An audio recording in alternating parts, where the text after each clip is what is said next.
Hello, Questers! Happy Wednesday, Quest of Oak Island live podcast here.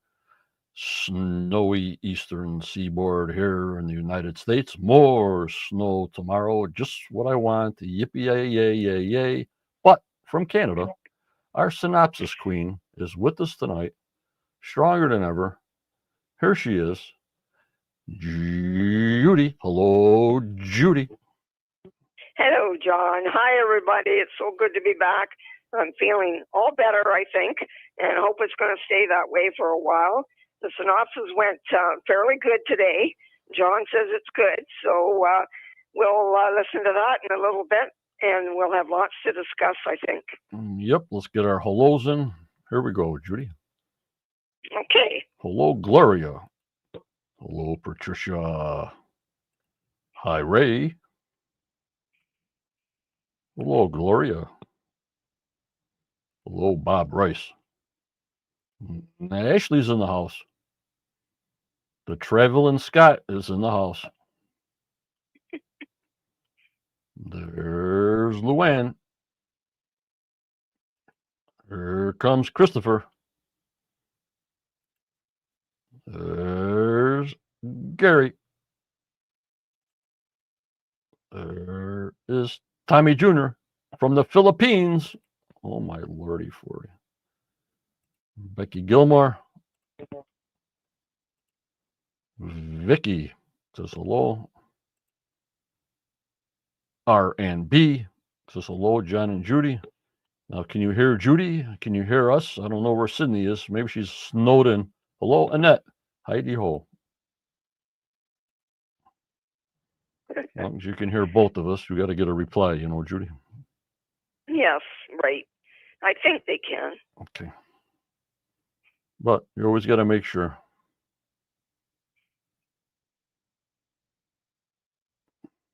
Live from the cruise in the Eastern Caribbean tonight. There's where Scott's coming from the Caribbean. Oh, my Lord. Yeah, he's been sending us pictures, John, and it looks so beautiful and warm. Yep, I saw him there. There's Sydney. I can see and hear you both. Loud and clear, loud and clear. Very good. Thank you, thank you, thank you, thank you. In the Caribbean, oh my lordy. Gonna have to get you like a traveling Quest hat. I'll have to figure something out. Yeah, right. He's been showing that hat all over, though. Yeah. Hello, Eric Schwartz. How are you? But like I said, we're into episode 4 already. And we'll go from there. It goes fast. And we wait so much all through on the summer. All of a sudden, bing, weeks go by. I mean, weeks go by for me. I don't know about you guys as you get older. Every time I turn around, Judy, it's like Friday, Saturday, Friday, Saturday, Friday, Saturday. Mamma mia. Well, it's like that for me too, John. My mom always said the older you get, faster time goes. She was right. Yep. Hello, John Fisher. Yeah, it seems like the weeks are just flying by. It's Thanksgiving one week, it's Christmas the next week, New Year's the next, and boom, we're into 2025. You got it. It'll be here in no time. Kathy's in the house. Hi, Kathy. The big hook. The hook's in the house. But let me get my thank yous into my YouTube membership. They support me throughout the years. We got to say years now, Judy. Hello, Donna. Yes. Even on the Spotify, they give me a yearly synopsis on what's going on. We're like in 15 different countries. I posted it on our Facebook group. Pretty weird seeing all that stuff, Judy. I don't know if you saw it. Hi, Ray D. No, but that's fabulous, isn't it? Oh, there's Dee Dee. Hello, Dee Dee. Thank you so much. I haven't been around. I've been very busy with my mom. So I'll get to you. Thank you so much, Dee Dee. You're the best. Thank you, Dee Dee. Hello, Chuck Bryan. It's incredible what this has become. Excuse me. I remember the first show with you, John. Yeah, I hear you. 12 years ago. Hello, yes. Hello, Doug Kern. Like I said, my YouTube subscribers, the memberships that help us out tremendously, costs have tripled. Anything you can do, it's appreciated. The streaming service is tripled. Everything's crazy, no matter what you try to do. So any little penny can help. Thank you so much. Support, and just if you join Subwise, it helps out YouTube that people are interested. I want to thank Sandra, Tammy, David, the Tracker David, Patricia Sideways, Super Becky, Alina Carol, Virginia Gary, Rebecca Barbara, Starlene, Jeff, Sandollar Ray, and Roxy for their continued support, and our lone supporter on Patreon, Joanne. Also, since Judy's live, Judy, I thank you for all you do for the podcast, for the group. People don't realize how much you actually do to get this program on. I know what you do, and I appreciate you, and everybody around the world. I tell that I appreciate you 1,000%. Keep up the good work, Judy. Thank you, John. It's so good to be here. Also, I want to thank the professor, Daniel. He's really pumping them out now. We got him working. Yes. We got him and then his partner there in crime on the blog, Charlotte.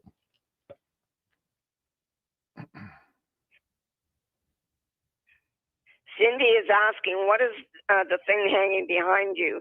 Cindy, if you mean the silver thing over John's head, that is what was sent to him by YouTube when he reached 100,000 members. Yep, YouTube. And the other thing are my red jingle bells for Christmas, isn't it? What do you think? I got to have a little Christmas spirit in here. You see it? Okay.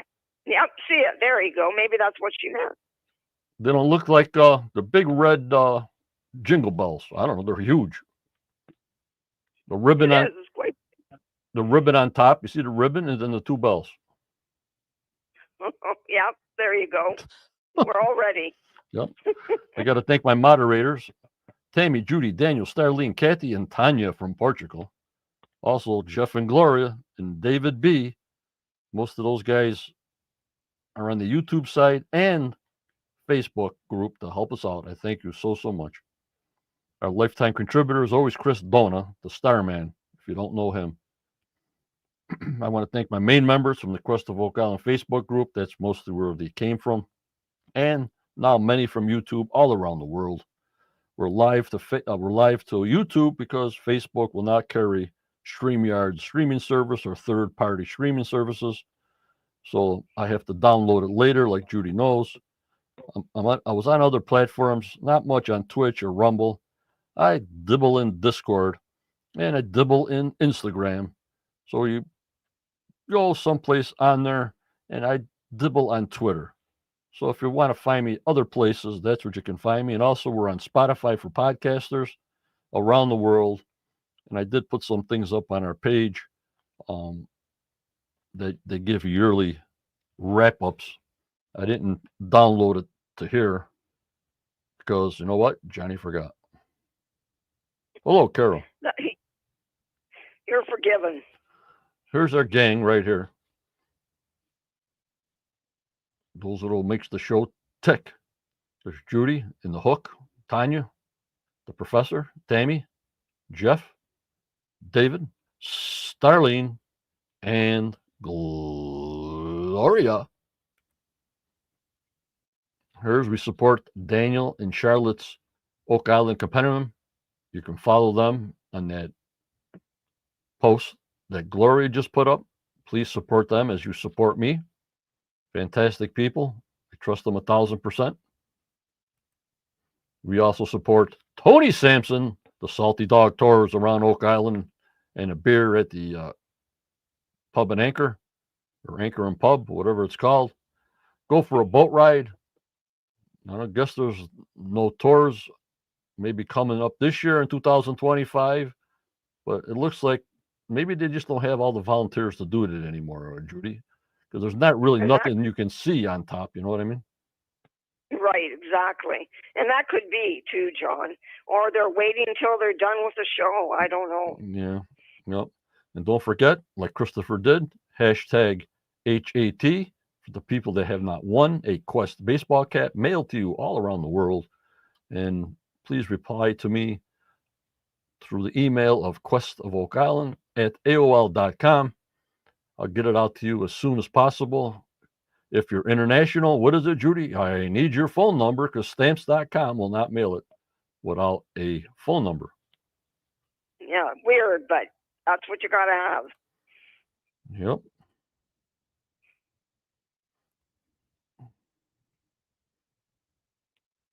So next week, season 12, episode 5 that I put the promo on last night, A Flood of Secrets. And then the week after that, December 17th, episode number 6, Hide and Seek.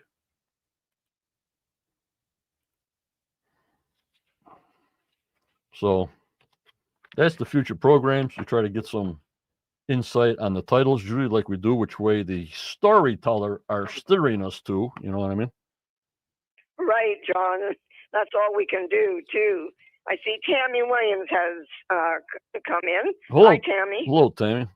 Yeah, I want to really give out a real big thank you to the Curse of Oak Island production team and editors to make me lose 1 hour out of my life last night for no reason at all.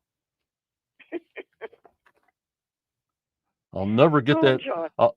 I'll never get that hour back. Hello, Tony Craig. I'll never get that hour back in my life, you guys. You guys owe me 1 life hour. You ever hear of life hours, Judy? I haven't, John, but I know about them now. You guys, as I get older, I attribute things to life hours. So when somebody wastes your time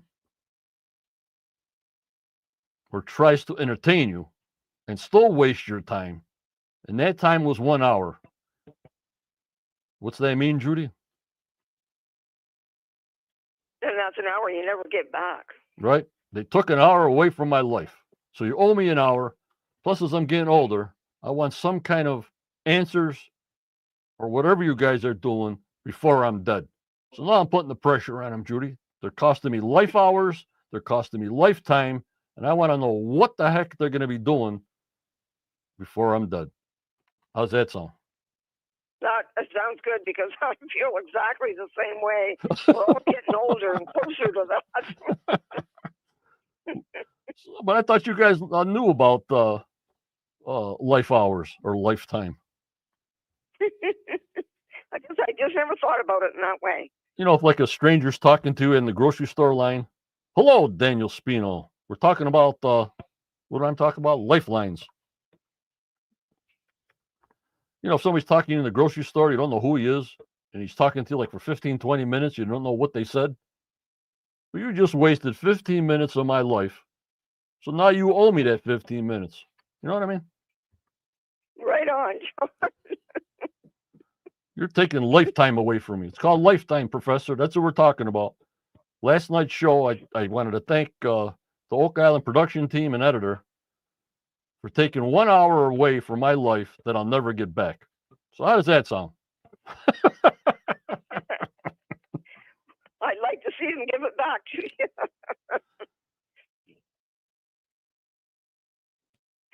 Yeah, Luann says the rehashing started again last night, and you're right, Luann, it did. I just don't get it. Before we get into this Judy synopsis. Hello from Indiana, Richard. How are you? Thirsty. Hello, how are you? You remember the garden shaft, right? Everybody? Yeah. Yeah. Hello, Lenny. Of course, you know I notice everything. And now you see how close they are to the garden shaft where they're drilling, right? Yes. They're almost on the corner of the garden shaft. Hello, Mayo Vio.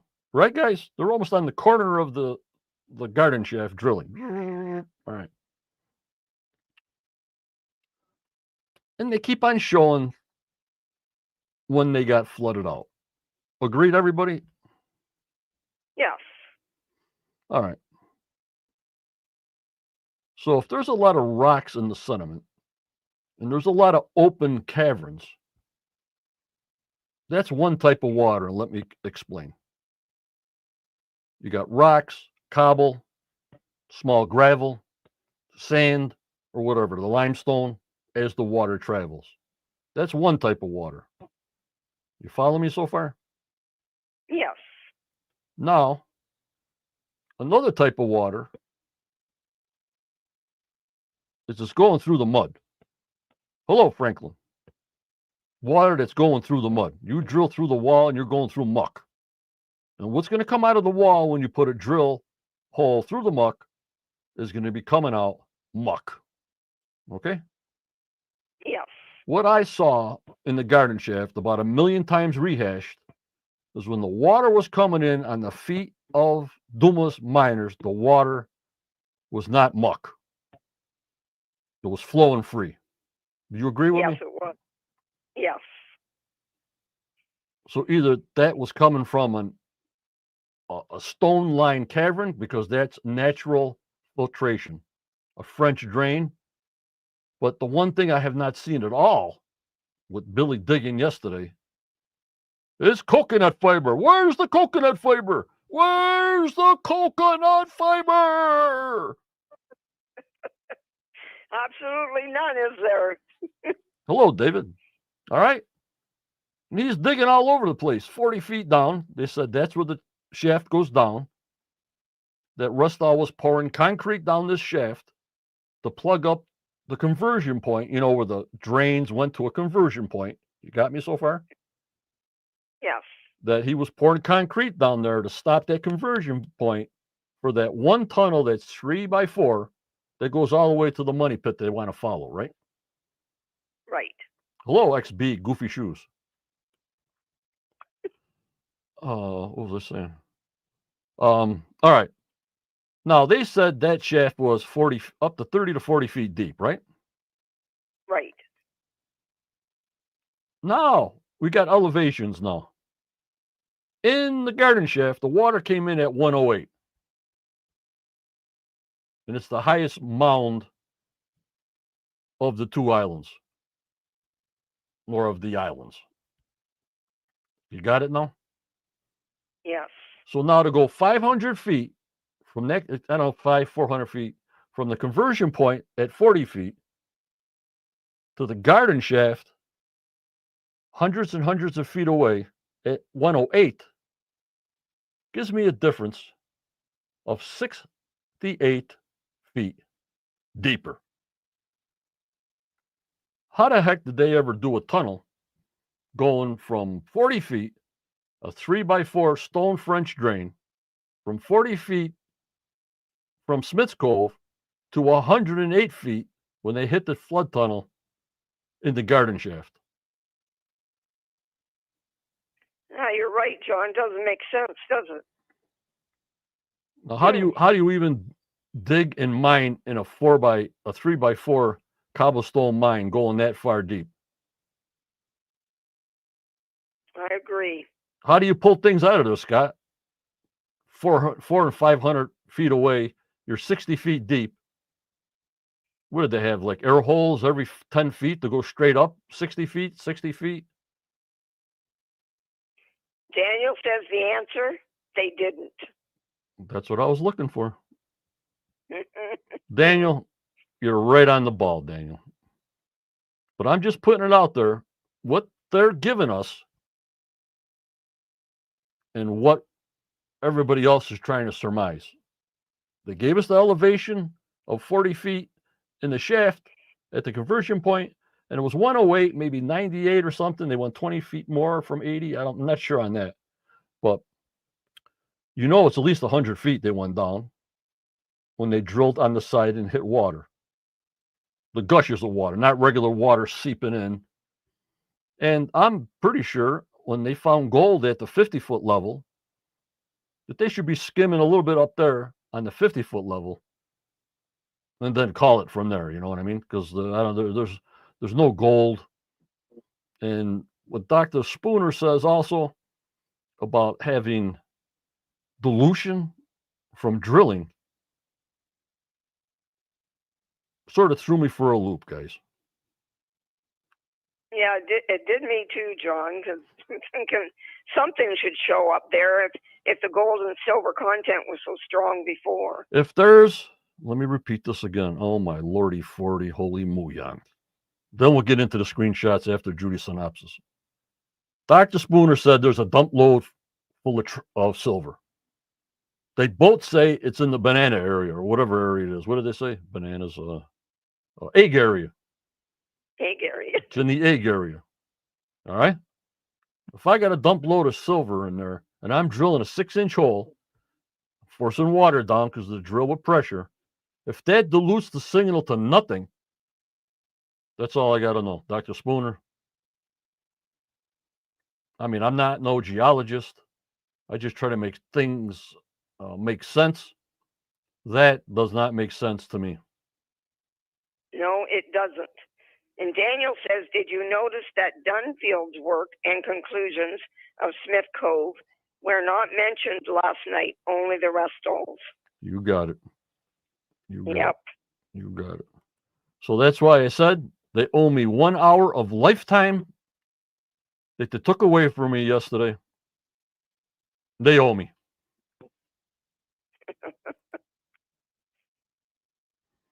So we'll talk about that more. But, when they give us elevations like that, I was a surveyor, guys, remember? Yes. And when You're not going to miss anything. Right, when they give me numbers, that's what you go by. You can't go by they're pointing on the screen here and they're pointing on the plot here and they're pointing on here. The little squares are all 5 feet around, like I told you.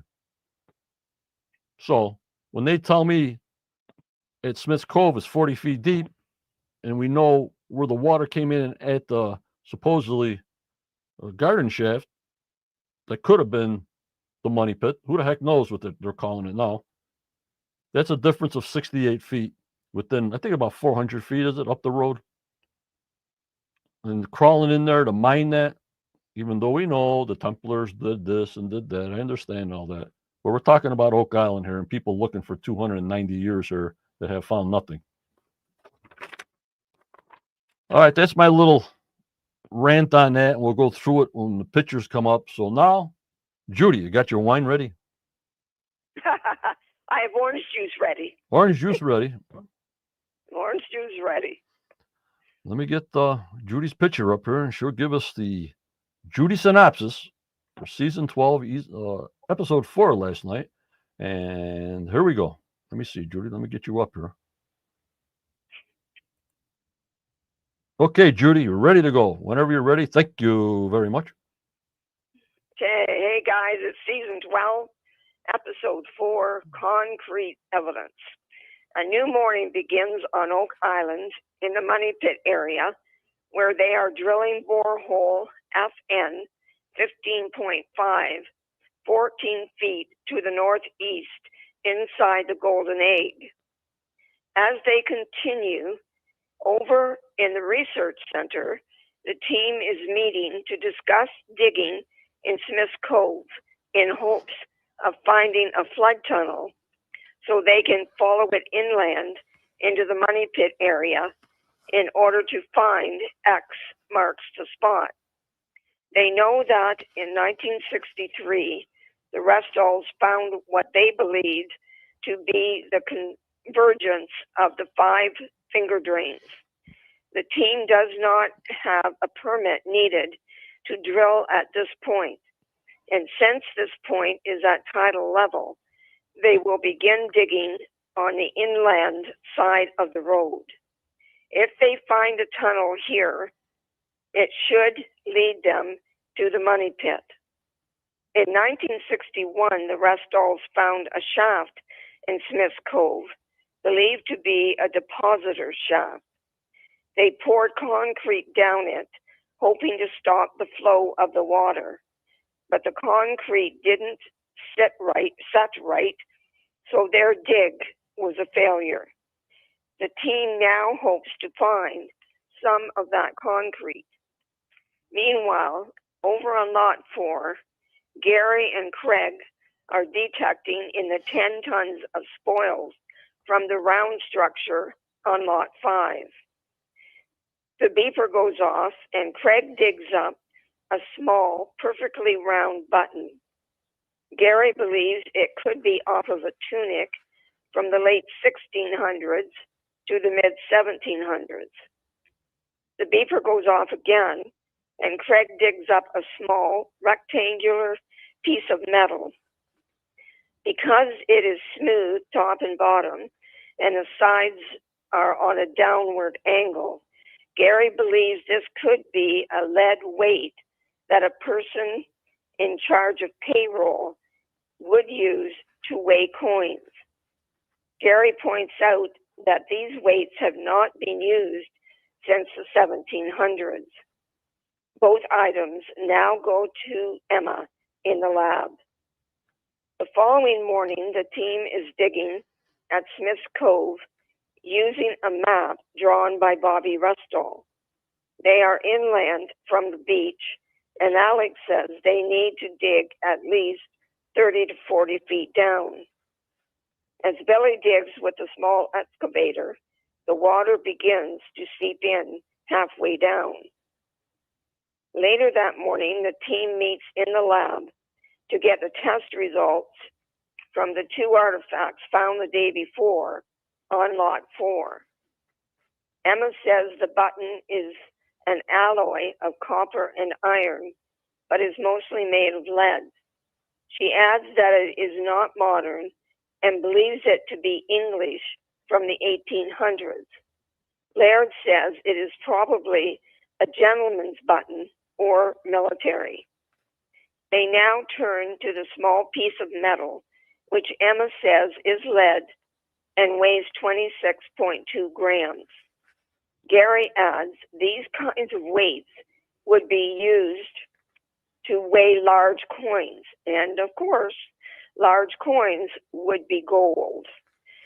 Emma points out it could be modern and suggests they have the piece tested by laser ablation. The team agrees. Later that afternoon in the Money Pit area, a core from 99 feet down in borehole FN 15.5 hits the table. It shows nothing of value. A core from 109 feet down arrives, and again, nothing is found. Rick wants to dig a new hole. Over at Smith's Cove, Billy is now digging with the long reach excavator and is 7 feet down. Rick reminds them that the flood tunnel is 3 feet by 4 feet in size. As Billy digs, he brings up many cobblestones about the size of a human head.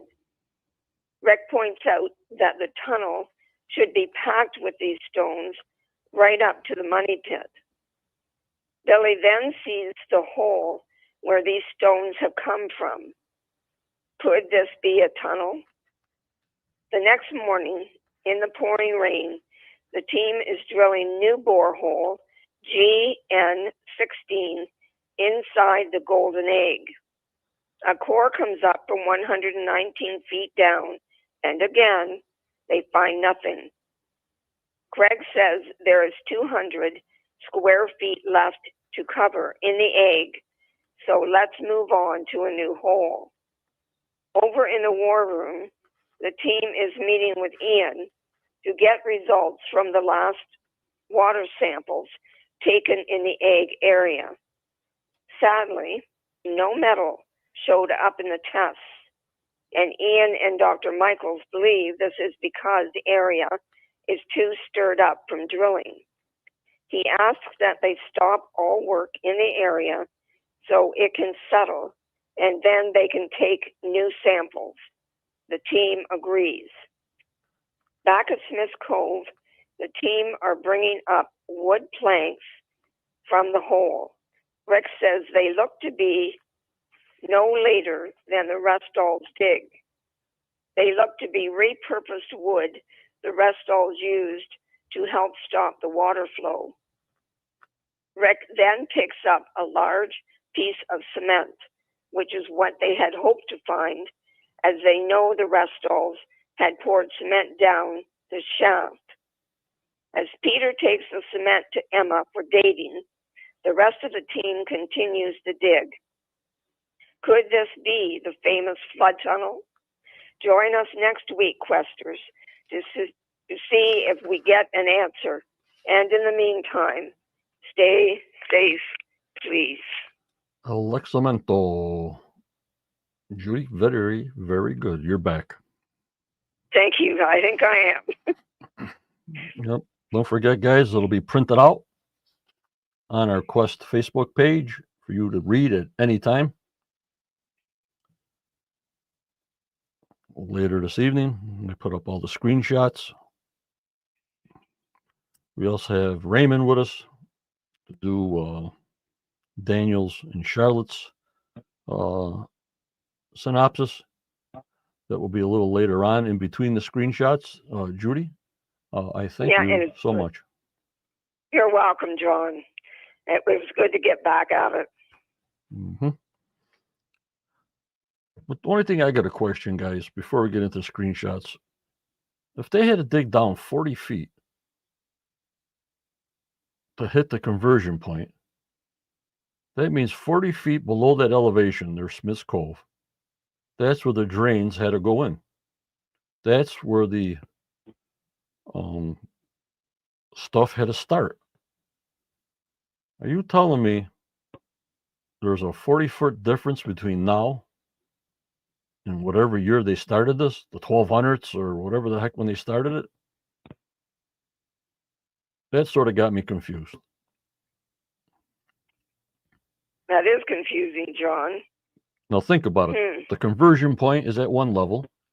So to meet that conversion point, either your drain's got to be up higher so the water goes down, or, it's going to be close to parallel to it so the water's flowing right in there. You know what I'm saying? With some kind of door in the tunnel or whatever to shut it off. But a 40-foot difference was sort of throwing me off, guys. Help me out on that. I don't have an answer, John. Anybody out there have one? See what the professor says. I know he says there's nothing there, but just their logic on that. It's just to throw us off. That could be very well. Could be.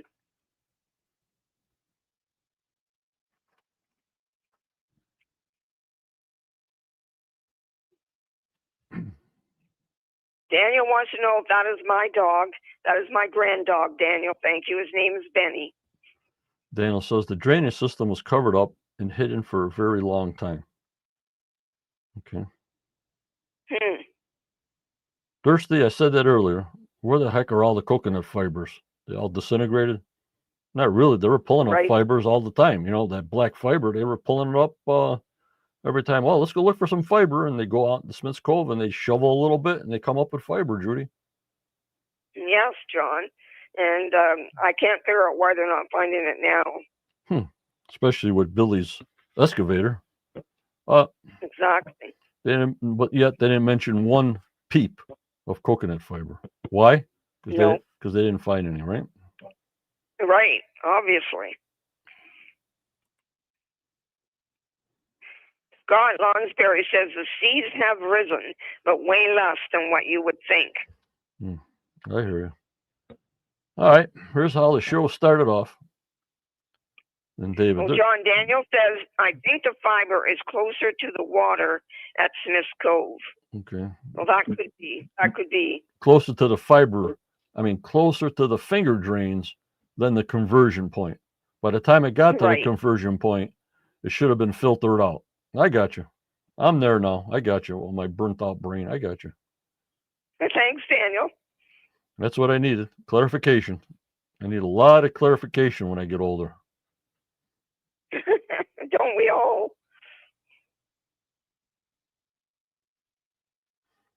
All right, this is how they started out. They're in that virgin area there in the egg. You see where the drill is. They said they never looked there. Yet I showed you Eagle Canada had all kinds of grids all over the place there, Judy. Yes. And I hope you guys saw it, that Eagle Canada had all the little explosion devices for vibration to find anything that's going on there. And I guess next week another guy's there. He finds a little void about 130 feet someplace. But here we go again. You know what I mean? Yes, exactly. Yes, Tammy, when they did the seismic, correct. And I got pictures, they got pictures of all the seismic crisscrossing. They went all over the place. Yes, they did. You know, why would you leave an open spot when you're paying for that kind of coverage? And all of a sudden, hey, there's a spot 20 by 10. Well, let's not cover that. No, I don't think so. Go ahead, Judy. Daniel says that coconut fiber has a high salt content, by the way. I didn't know that. And then probably we'll get back to a dye test. We'll go on the merry-go-round again. Round and around we go, guys. If they go with a dye test, unbelievable. They're going to make me eat a lot of hats over here, but I don't think so.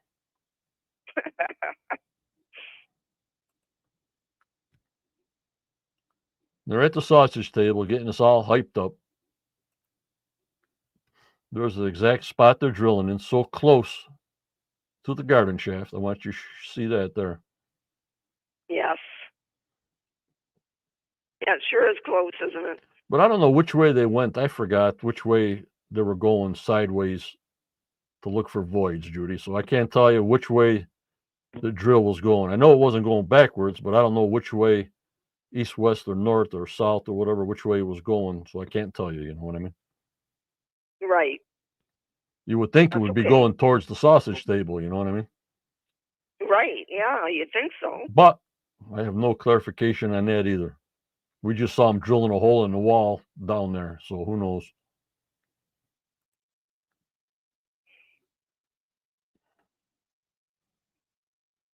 The only one's getting rich is this guy right here.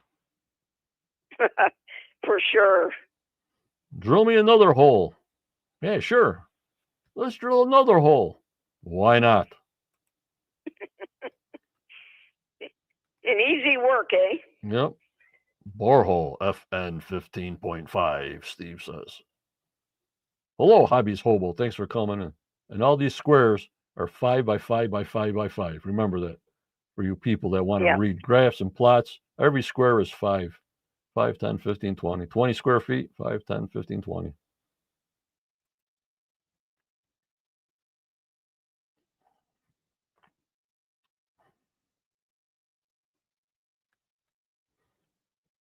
Don't forget, hashtag hat for the people that not have won a hat yet to win a hat later on.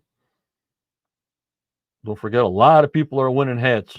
So your odds are getting better and better every week. You know, Judy? Yeah, they are. There's fewer people, guys. So if you haven't got one, get it in there. You think this thing that's over almost close to 400 square feet, right? 30 by 15. Yeah. That if you just put a 6-inch hole where they're putting it, and you have a big signature of gold and silver, a dump truck full, how would that dilute a 400-foot square area? The whole thing, to not show anything, zero. Very upsetting. Yeah, very upsetting. Makes no sense, John. But like I said, we're not geologists, we're not Dr. Spooner, but for the layman like me, I don't get it.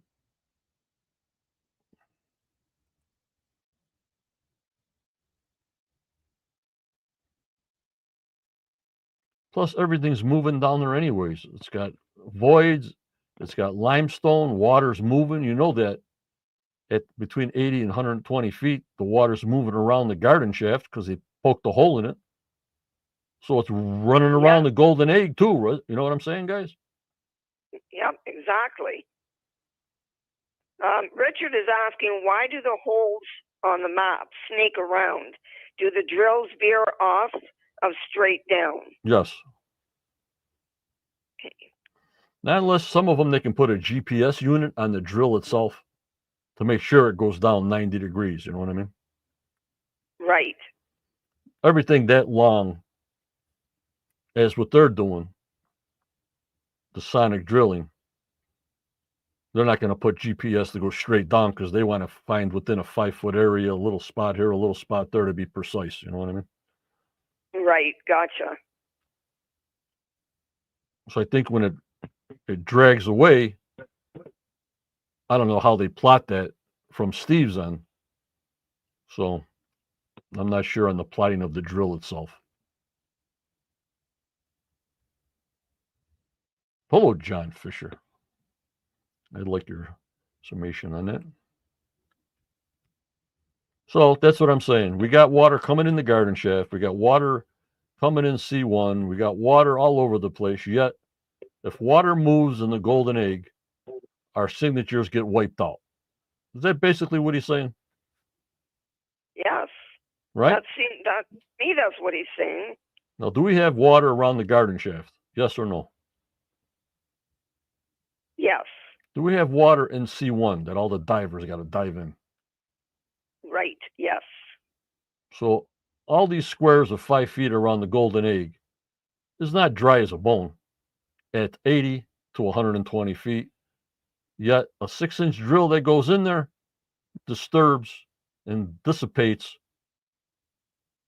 all measurements of precious metals. I can't take much more. Well, Daniel says if Willy Wonka shows up in the next episode, I'm out. oh God, with the golden ticket, right, Daniel? Well, yeah, the water, that's how it drills with the sonic.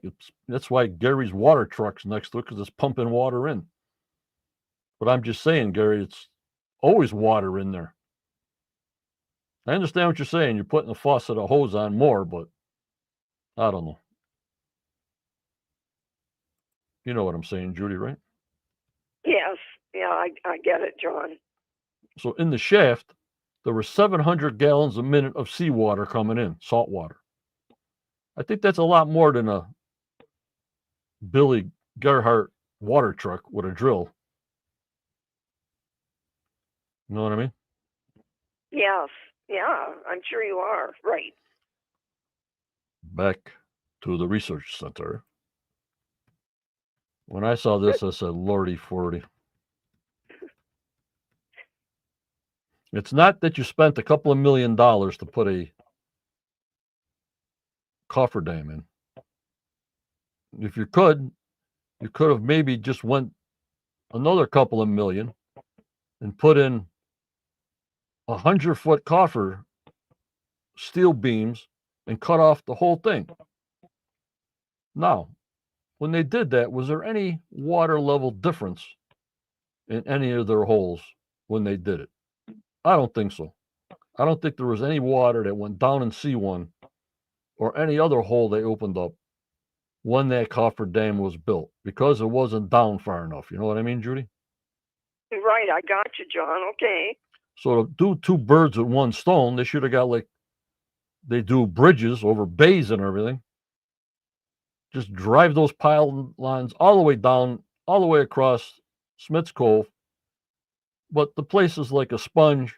The water just come up someplace else. You know what I mean? Right, exactly. I know, Howard. I see you. I hear you. We only can go by what they show us and what they tell us. You know what I mean? Yeah, I mean, we can only guess otherwise. Right. And here's the conversion point, which is 40 feet below. But they're showing this that it's not going down these friggin' drains. It's sort of level with the conversion drain. You know what I'm saying? Yeah, it looks like it. Yeah. And this is where the coconut fiber should be all on the drainage system here to filter out the mud. I hear you. Right. Thanks, Daniel. Here's what they did on Smith's Cove. When they found the conversion point, 1965. Again, we know they went down 40 feet. And this one says, while working in a 27-foot deep shaft. Now, I don't know if this is the conversion shaft or what shaft they're talking about here. So they got me. I don't get. Yeah, they got me confused. 27 feet is not 40 feet. No, it's not. So this must be a different shaft More questions. Just what I want to do. Have more questions after 12 years. Yes. And Richard has another one for us. How will they block the flood tunnel if they do find it? Corn? The old dump the corn in. Who knows? They would have to put that styrofoam stuff in and pump it in, like you put insulation in, waterproof styrofoam, and just pump it in the ground all the way around the area you want to dig, on the bottom, on the top, on the sides, and some of that freeze about material. And that's the only thing they can stop the water. You know what I mean? Right. Yes.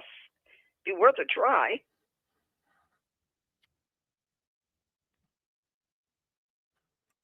Scott says that water would have a lot of pressure against the booby trap area at that angle. Okay, Scott. Mm-hmm. Mm-hmm. Then they started overlaying maps, and I was having a happy time because I love maps. You see the coffer dam on the right, Yes. and you see the older coffer dam squiggled with Blankenship and everybody.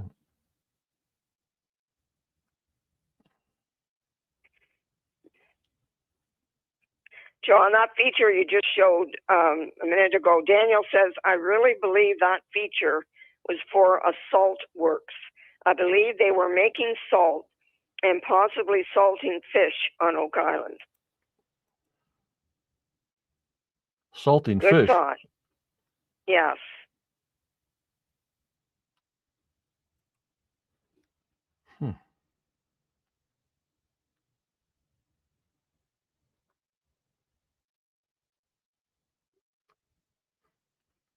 Vertical shaft found 1961.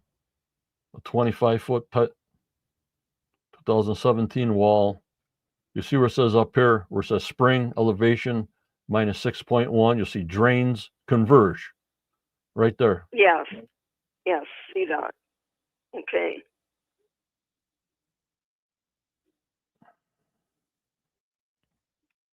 I don't know. I look at it too much, I get a headache.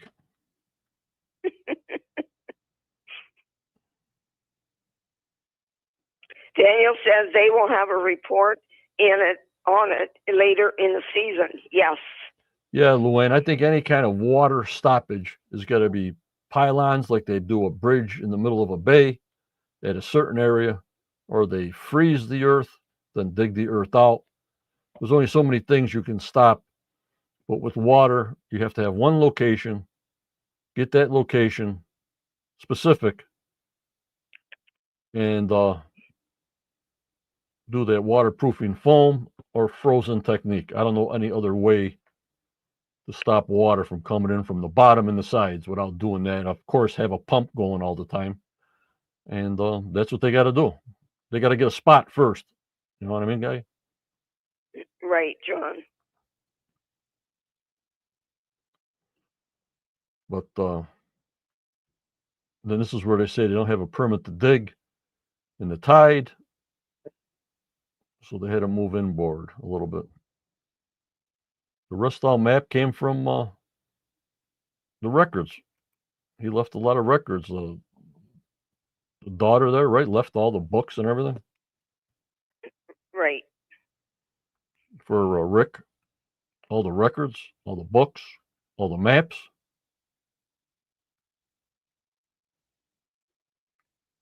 There's another picture they showed of, I don't know if this is the shaft they all passed away in or a different shaft. So don't quote me on that. A 32-foot deep stone line shaft. There you go. That went down to the conversion point that they try to pour concrete in, like Judy said, to stop the water flow for that. Just one tunnel, one flood tunnel.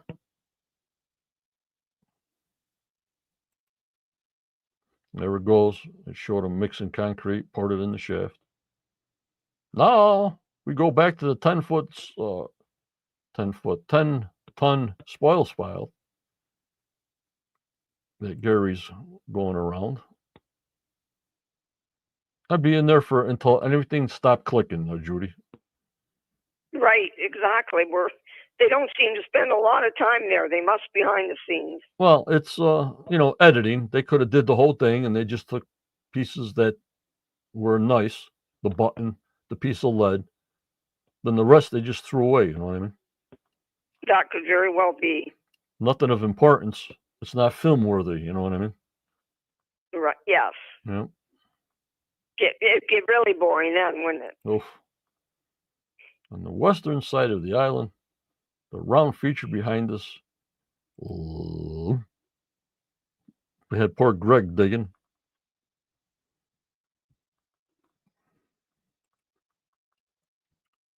He says, "Oh, look, it's like a copper." And there was a button, nice round button. And then Greg said, "Well, it won't be a farmer wearing these kind of buttons." So obviously, it was probably kind of a military installation that I think of. The Roman coins. I have no idea why somebody's got 2,000-year-old coins in their pocket and putting them on the ground. I haven't figured that one out yet. Then this hunk of lead. Maybe it did heavy jewelry. A heavy brooch. I don't know. Could be. Could be. Gold that heavy be $1 million. You know what I mean? That's what Laird was saying. It's too heavy. Gold would be a huge ingot. You know what I mean? Right. Exactly.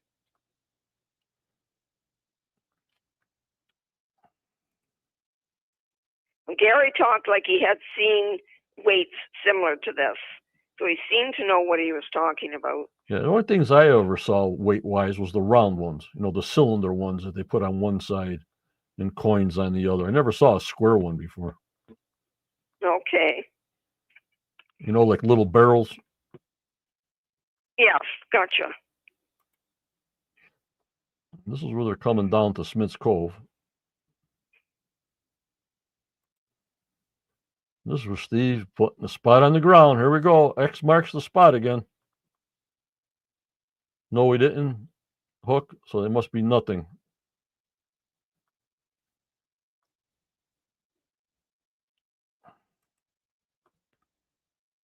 Daniel says the type of Roman coins found are inexpensive and easy to obtain.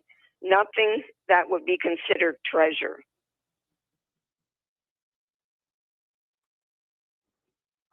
And there's the spot they're digging. Again.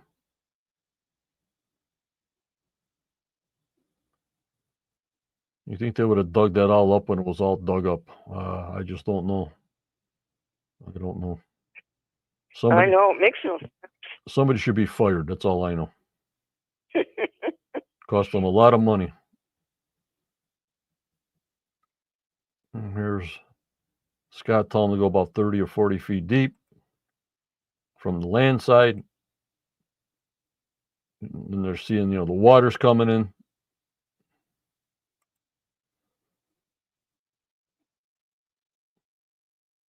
Just about down at the road.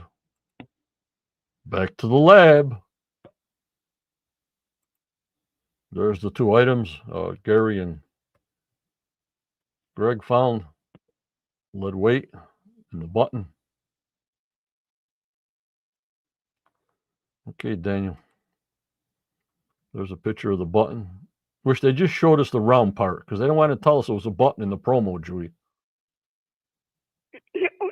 No, they wouldn't do that, would they? We couldn't figure it out at all. Yeah, everybody thought it was a glob of mercury when they were talking about gold, but they were talking about gold about the scale weight. You know what I mean? Right, yes. Tricky. They're tricky doubles.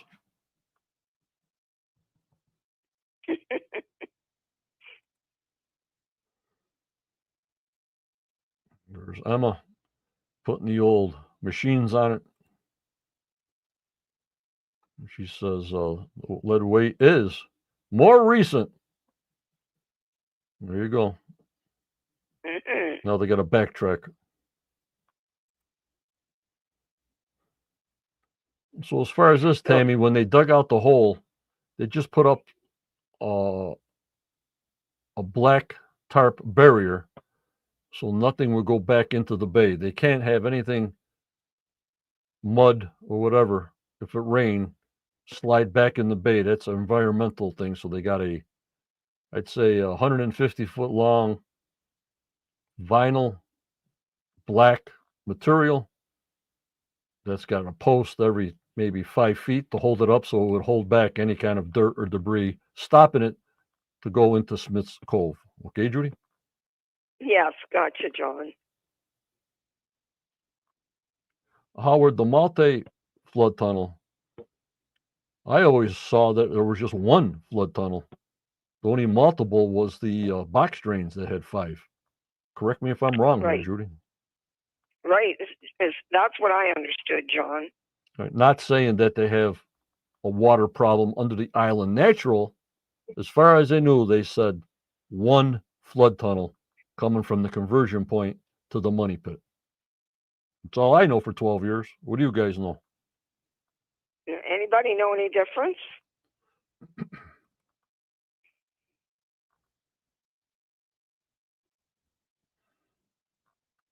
Here we are digging away.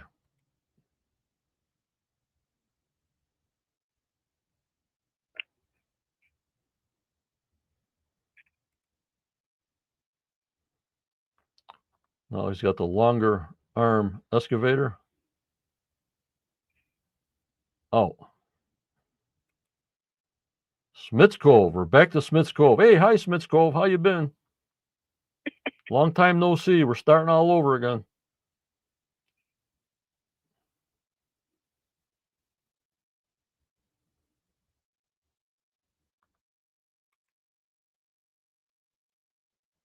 You got to put them trigger words in there, Judy. The treasure vault, gold. There we go. Yep, lots of trigger words, John. Not that I know of, Tammy.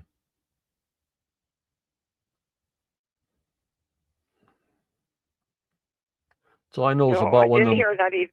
About what's those ice holes that melted on what side, Judy? The 3 ice holes that Dan Blankenship saw that they might have another section of that water going into the money pit. That's all I really know. Yes, I remember that.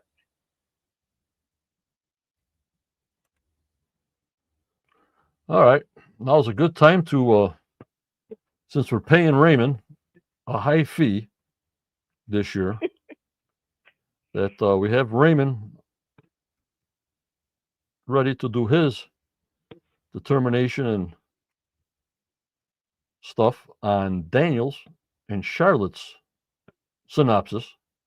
So let me know when I turn it on that you guys see it and you guys hear it in chat like usual. Okay, the thing is almost 10 minutes long.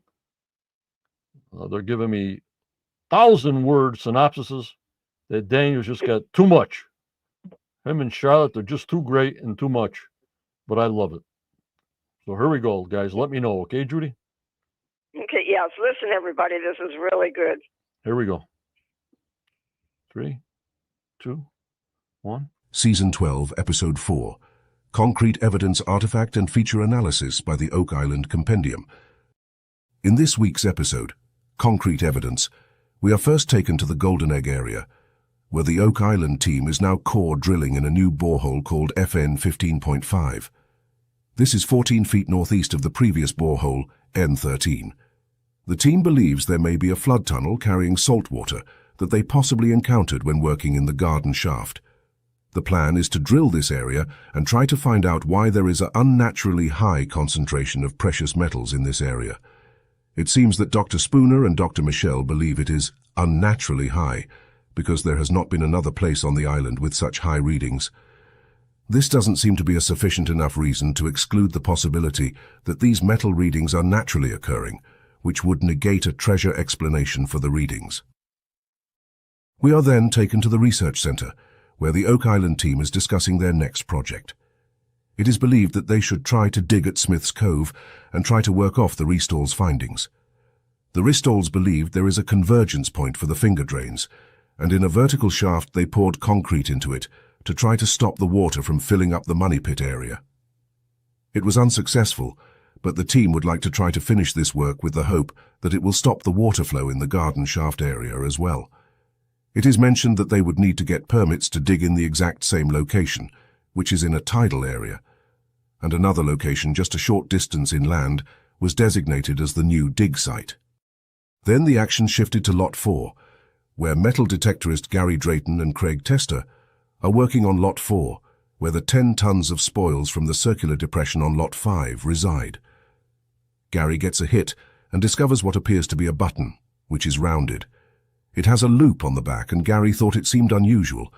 He stated it appeared to be from a tunic or garment, and perhaps was dated from the late 1600s to mid-1700s S.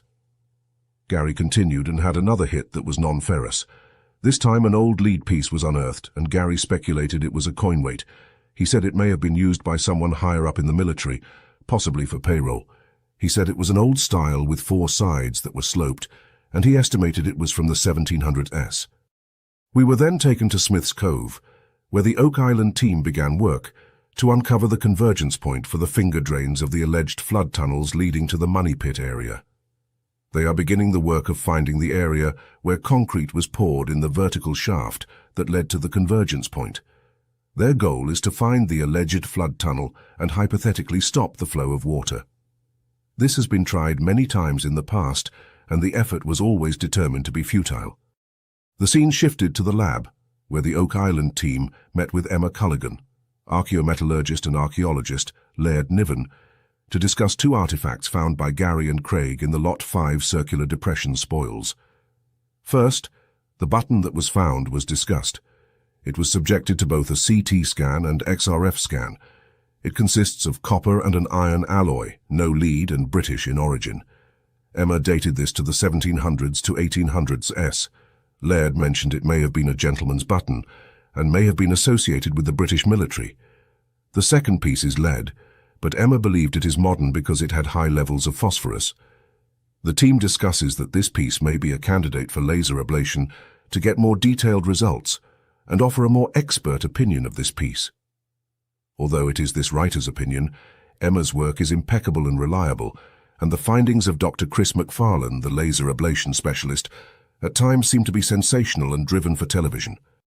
The action then took us back to the Golden Egg area, where the team is core drilling borehole FN 15.5. Drilling revealed nothing significant in this borehole, and then drilling was halted. Another borehole, GN16, was identified, and the team began drilling, going to a depth of 119 feet. Samples revealed nothing of consequence. The team is finding no hard evidence of any sort of treasure deposit in the Golden Egg area, contrary to the report and guidance by Dr. Spooner and Dr. Michel. There is still 200 square feet of area to explore in the Golden Egg, but the results have been less than positive. The team plans to meet with Dr. Spooner to talk about these issues. The scene shifted back to Smith's Cove, where the excavation continued to attempt to locate the conversion point for the finger drains. As the team looks over the spoils, cobble is noticed. The cobble seems to be stones that are similar, like the size of a human head. The team believes that this cobble was fill for tunnels in this location. The excavation has reached about 30 feet in depth, and the team believes they are very close to the target area. The action then took us to the war room, where the Oak Island team assembled to talk to Dr. Spooner regarding the situation in the Golden Egg area. The team is concerned because the target area identified by Dr. Spooner and Dr. Michel doesn't seem to be yielding the results that were anticipated. Dr. Spooner states that new water samples are showing no precious metals in the water. Dr. Spooner goes on to say that he believes a dispersal plume has occurred and the metals have been diluted and floated away. He suggests that all drilling stops, let the area settle, then retest. The team agrees with the suggestion, but if there was a treasure cache in the area, it would not simply just float away in the water current underground in this writer's opinion. Like the dump truck of silver, this course of action seems to have come up again with an empty load. The episode concluded back at Smith's Cove, where the Oak Island team continued their work in the area. During excavation, some pieces of wood were discovered in various sizes. It is stated that it isn't believed that this wood originated any later than the restores operation, and was most likely repurposed wood from somewhere else on the island. As the team continued to work, A piece of concrete was found in the spoils. The team believed it was associated with the Restall's attempt to pour concrete in a vertical shaft at the conversion point of the finger drains. It is suggested that it will be analyzed by Emma with the XRF scanner. It is then mentioned that this is an important find because it could validate the Restall's work. It appears that the team is attempting to prove the old story about the Restall's work is true. It is also reminiscent of the team's attempt to prove the Knights Templar theories of the late researcher Zena Halpern. While this is very admirable, it doesn't seem to be a very effective or timely way to solve the Oak Island mystery in this writer's opinion. Commentary. The attempt to block alleged flood tunnels has been an age-old endeavor during the Oak Island mystery. Before the age of modern geology and engineering, it was hypothesized that flood tunnels were booby traps to protect an alleged treasure buried in the Money Pit area. It was noticed that the rise and fall of water in this area was related to the tide in Smith's Cove. As time went on, this idea was further explored by experts in their field. Robert Dunfield was a notable geologist and mining engineer in the 1960s. He conducted a very thorough and exhaustive study of Smith's Cove and determined that there were no flood tunnels and the issues with water were of natural causes. This did not satisfy the treasure hunters obsessed with finding gold on Oak Island. In 1995, Woods Hole Oceanographic Institute's report on Oak Island indicated that the findings indicate that a subterranean stream, normal water infiltration through the deeper sand and boulder soils, and/or other natural mechanisms have caused the flooding of the pit and other shafts. This substantiated Robert Dunfield's findings. The current course of action of trying to substantiate the existence of a flood tunnel system seems to be a complete waste of time and resources.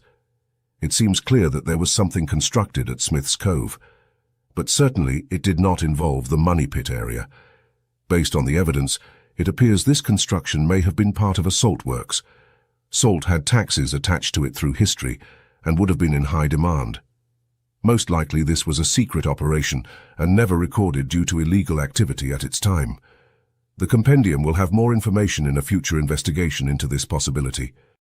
Please follow our weekly episode analyses during the season, along with our Throwback Thursday articles from the original Compendium Blockhouse blog and special investigations and features involving Oak Island.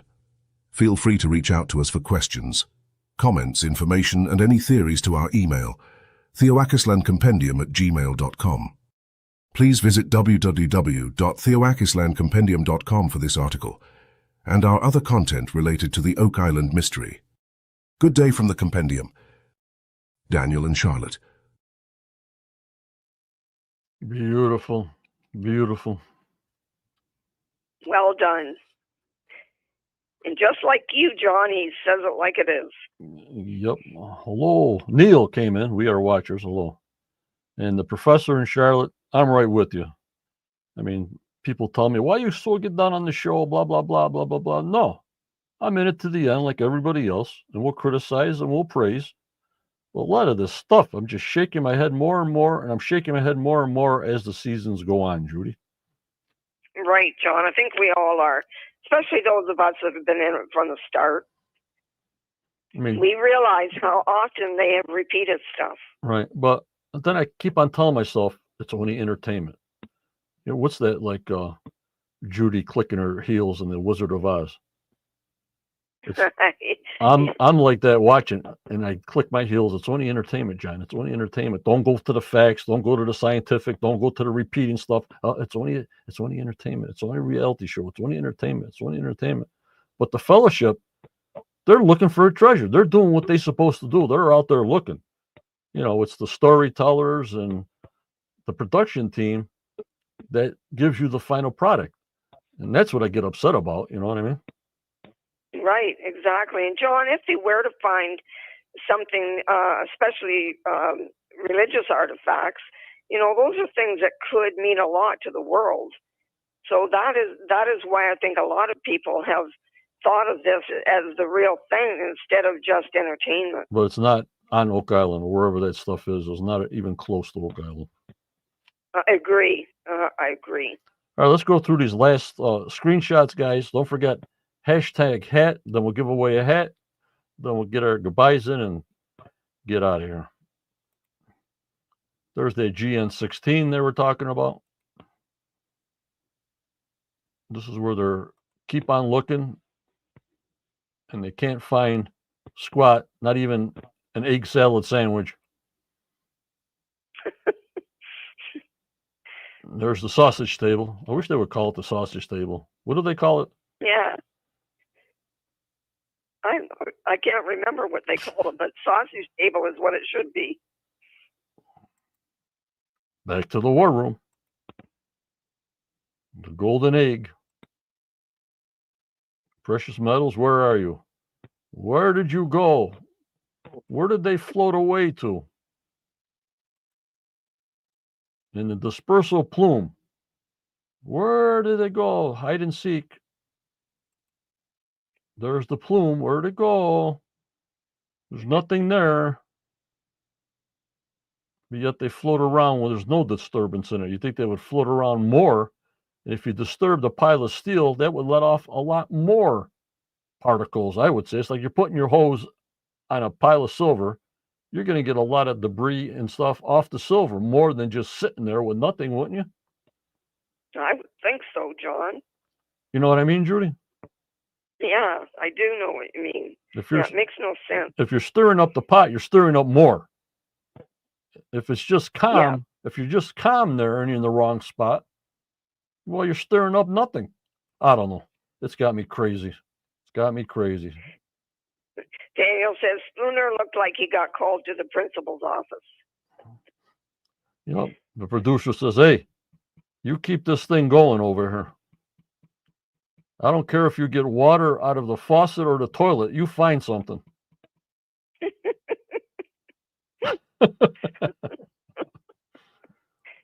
And then Rick's got to use these big words now. I don't know. Sometimes I can't understand what the heck he's saying. I know he does use big words. You know, us postal workers, Rick, we don't use big words. You know that.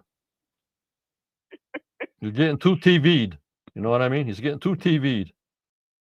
Yes, exactly. So they're going to cease the drilling.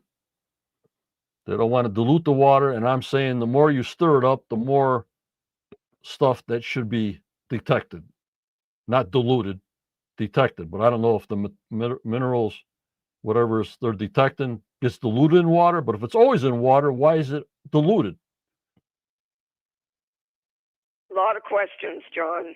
But you know what I mean, Judy? If it's diluted in water, it's always in water where it's at. So why are they getting any kind of measurements if it's in water naturally, these particles? I don't know. They owe me an hour of lifetime.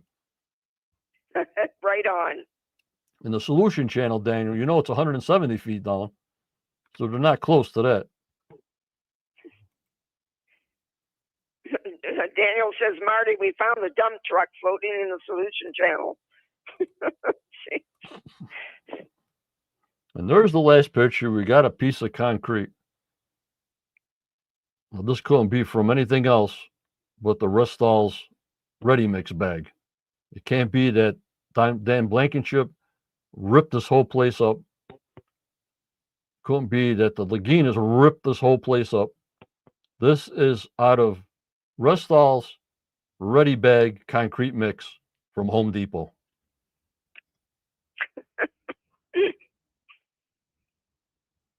Hello, Lenny. Hello, Rowdy. They use the water in the drilling, and that water dilutes the still water. Yeah, but Rowdy, wasn't anything upsetting the mix of the water where these minerals are? Just make more minerals appear. Why would they dilute it? Because they're already in water. They're in water. They're in still water.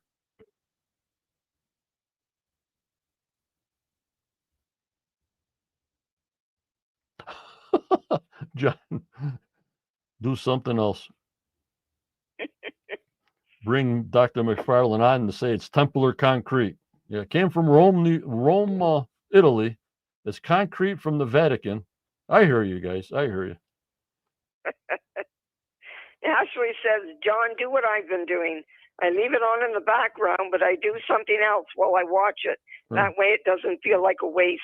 Right. Let me say this one more thing to Rowdy here. I know the drill works on pressure and water and sonic drilling from from Greihart's Billy's water truck. So there's new water coming in to the egg. I'm saying, why do these particles dilute in water when they're already in water, even though it's still water? I'm saying the pressure from Gary's water truck, that water coming from the drill, should make more particles to stir up the pot than it being steady. You know what I mean? Yes. Gotcha. But, if you get Dr. Spoon around here or somebody that can't answer you, so what's the sense? You got all these questions, and they'll just say, well, we can't say anything. We can't say nothing. We can't tell you. And what good is that? You know what I mean? Right. Yeah, it doesn't get us anywhere. No. So hashtag hat, last try, last goal. Let's go. 3, 2, 1, hash hat. Hashtag hat. Let's get it in there. Let me get it in there, Judy. Yes. And let's go. Good luck, everybody. We got 5 entries.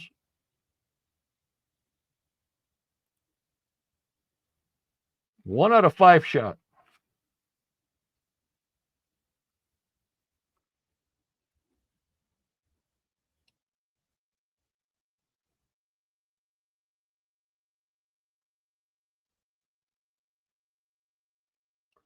There we go, Judy.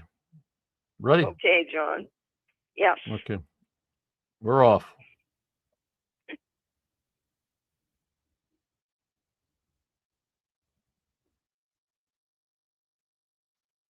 Gary, didn't you win a hat? Let me see you. Don't you have a gray hat?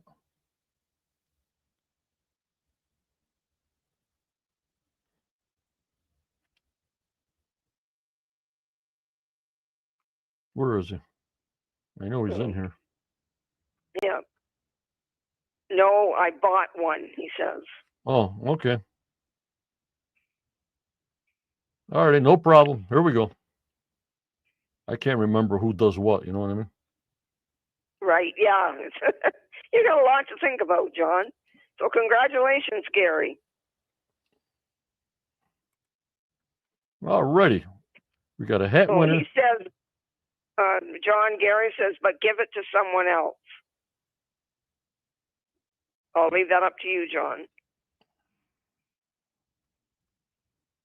Okay, hold on.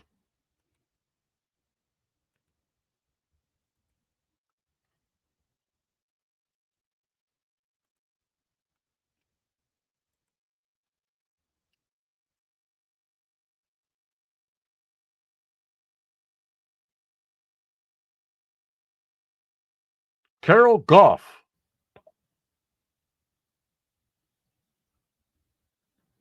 Don't forget, give me your address if you're international, phone number at Quest of Oak Island at AOL.com.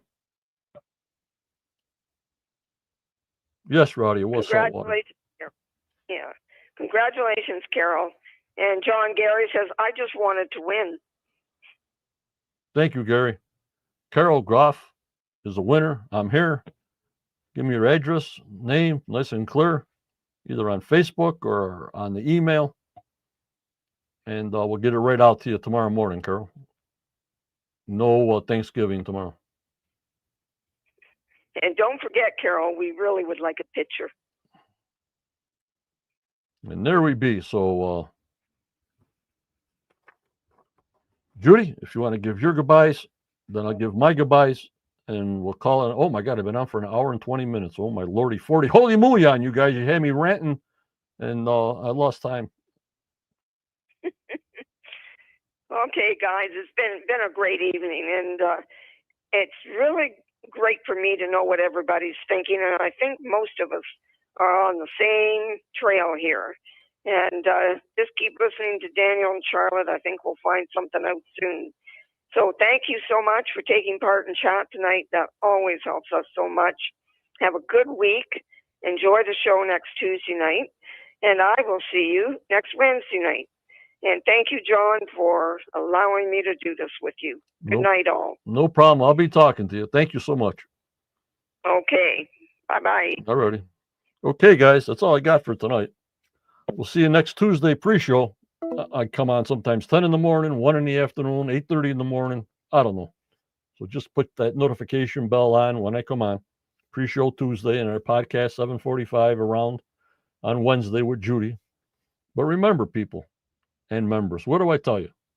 Always go forward. You may get a setback in your life, but just believe in yourself. Believe in your dreams, no matter how old you are. For tomorrow was a never given, never. The world needs a ton of prayers. It's crazy, crazy, double crazy. So you keep on smiling. You stay safe, like Judy says. You stay strong. And like I say, you got to stay positive. Keep that positive energy going. Get that negativity out of there. If you can't do it by yourself, there's professional help out there that can help you. Thank you for joining me and Judy tonight. I'll see you Tuesday. You'll see Judy and me Wednesday. Watch the podcast for notifications. I hope you enjoyed the show. Thank you. Take care. And bye-bye.